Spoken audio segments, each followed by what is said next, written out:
डर और नफरत का माहौल बच्चे को हिंसक और प्रतिक्रियाशील बनाता है। मस्तिष्क का भावनात्मक केंद्र अमिगडाला और सीखने वाला केंद्र हिप्पोकैम्पस बचपन में सबसे ज्यादा सक्रिय रहते हैं। बच्चे को प्यार मिलेगा, सुरक्षा मिलेगी तो बच्चे में इंपैथी डेवलप होगी, दूसरे की भावनाओं को समझने की क्षमता डेवलप होगी। लेकिन उसे डराओगे, उसमें नफरत पैदा करोगे, अलगाव पैदा करोगे तो उसके अंदर पैदा होगा एग्रेशन। एपिजेनेटिक्स मतलब मॉडर्न बायोलॉजी भी यही कहती है कि जो हमारे जीन्स हैं वह कैसे काम करेंगे ये हमारे एक्सपीरियंसेस तय करते हैं, हमारे अनुभव तय करते हैं। और शुरुआती 7 साल में ही जिंदगी की नींव रख दी जाती है। Education without exposure becomes indoctrination. अगर बिना एक्सपोजर के, बिना खुले माहौल के कोई शिक्षा दोगे तो आप उस बच्चे के ऊपर मतारोपण करोगे। बच्चे को चाहिए होता है open atmosphere, dialogues, diverse ideas, खुला माहौल, संवाद, अलग अलग विचार। मुसलमान खुद ही बच्चों को कट्टर बनाते हैं, उन्हें अपने धर्म के प्रति कट्टरता सिखाते हैं और यही रेडिकल बच्चा आगे चलकर आतंकवादियों के लिए परफेक्ट मटेरियल बनता है।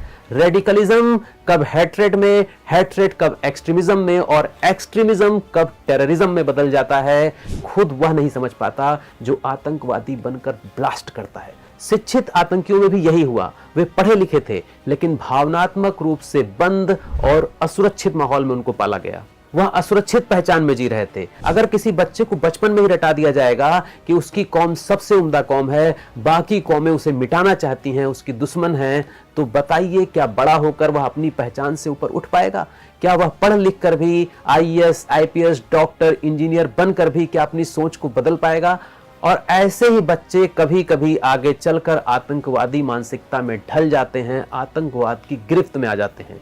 मुसलमानों को खुद तय करना होगा कि वह अपने बच्चे को पहले क्या बनाना चाहते हैं, सच्चा इंसान बनाना चाहते हैं या सिर्फ सच्चा और कट्टर मुसलमान बनाना चाहते हैं। अगर बच्चे के दिमाग में पहले से ही ठूस दोगे कि वह सबसे उम्दा कौम में है, उसकी कौम ही एकमात्र कौम है और उसका मजहब ही सच्चा मजहब है और सारे मजहब बेकार हैं, तो वह रेडिकल तो बनेगा ही बनेगा। बड़ी बात नहीं कि वह आतंकवादी बन जाए। और फिर ऐसा जब कभी हो जाए तो ये मत कहिए कि या अल्लाह ये क्या हो गया, क्योंकि दोस्त सिर्फ उसका नहीं है, दोस्त तुम्हारी परवरिश का भी है। किसी बच्चे ने चोरी की बचपन में और उसे सजा नहीं मिली तो अगर वह बड़ा होकर चोर बनता है तो उसकी जिम्मेदारी उसके माँ बाप की भी मानी जाएगी। ठीक इसी तरह से बच्चे में अगर कट्टरता पैदा की जा रही है और कट्टरता आ रही है और माँ बाप उसका ध्यान नहीं दे रहे हैं तो वह बच्चा बड़ा होकर दंगाई बनता है या आतंकवादी बनता है, तो इसकी जिम्मेदारी भी उनके माँ बाप की होगी और उनकी परवरिश की होगी।